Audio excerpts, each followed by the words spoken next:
इस समय माहौल है दिल्ली में, जो इस समय चल रहा है वो माहौल दिल्ली का बहुत अच्छा नहीं है। आप लोग जानते हैं कि सोनम वांगचुक ने लगभग 19-20 दिन अनशन किया, हंगर स्ट्राइक किया।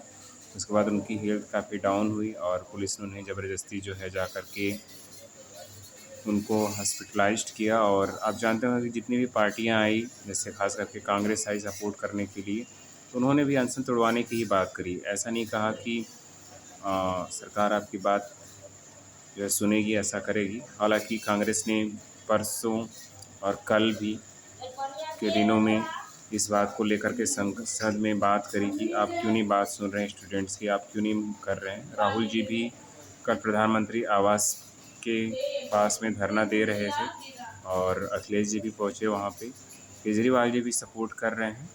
पर ये मामला काफ़ी जायज़ है और काफ़ी गलत काम कर रही है हमारी भारत सरकार और दिल्ली की पुलिस, जो कि छात्रों को पीट रही है, मार रही है और गलत काम कर रही है, जिसकी वजह से कि छात्र अपना क्या मांग रहे हैं। छात्र यही न कह रहे हैं कि जो आपने पीछे के इतने सालों में, 10 सालों में, लगभग 10 सालों में, 5-5-10 सालों में लगभग 70 बार पेपर लीक हुआ है, वो क्यों हो रहा है? आपके क्या खामियाजा है? जब कांग्रेस की सरकार थी तो आप बहुत गाने गाते थे कि ऐसा हो रहा है, वैसा हो रहा है, और जब आपकी सरकार है तो कौन सा आपने ठीक कर लिया? आपने क्या कहा था? मोदी जी ने क्या कहा था? मोदी जी ने कहा था, ना खाएंगे ना खाने देंगे। तो क्या हो रहा है सर ये? बताइए आप, कौन खा रहा है? कहाँ पे हो रहा है? सिस्टम में खामियां हैं तो आप क्यों संसद भवन में बैठ करके चर्चा नहीं करते, क्यों डिस्कशन नहीं करते?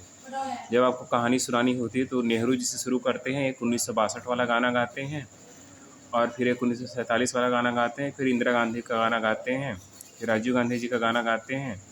मतलब दूसरे की कमियां गिनाते हैं, अपनी कमियां क्यों नहीं दिखती है आपको? अभी तो आप सत्ता में हैं तो आपको जवाब देना होगा ना कि आप दूसरे की कमी गिनाओगे। वो तो सत्ता में इसीलिए नहीं है ना क्योंकि उनके में कमियां थी, उनके टाइम पे करप्शन हुआ तो इसलिए वो हटा दिए गए। क्या आप चाहते हो, आप भी हटना चाहते हो तो आपको भी हटा दिया जाएगा, जनता हटाएगी आपको। आपको क्या लगता है कि आप हमेशा सत्ता में बने रहोगे?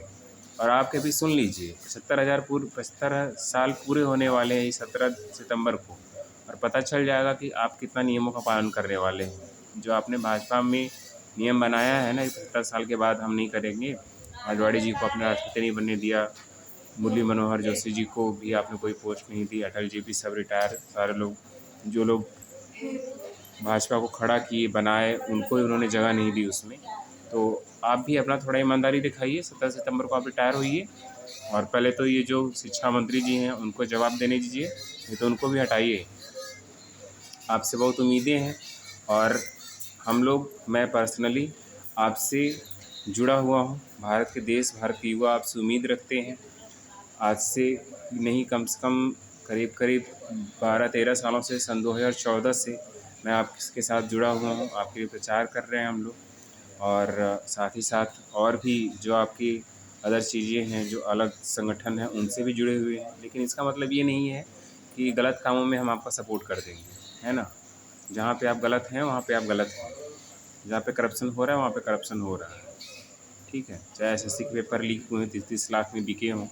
आपके उस समय भी 2017 में भी हमने प्रधानमंत्री मोदी जी के संसदीय कार्यालय पे हम लोगों ने धरना दिया था। चाहे निर्भया हत्याकांड हो उसमें भी दिया था, चाहे अन्ना हज़ारे जी का हुआ था उसमें भी किया था, और चाहे इस टाइम हो, चाहे किसानों की बात हुई हो, चाहे सीए एनआरसी की बात हुई हो, आप हर बार पिछली के सरकारों को कह करके आप बच नहीं सकते हो। देखिए, ये कोई तरीका नहीं होता है ना? सत्ता में आप हैं, आप जिम्मेदारी लीजिए और इस पे काम कीजिए। मेरा आपसे यही अनुरोध है,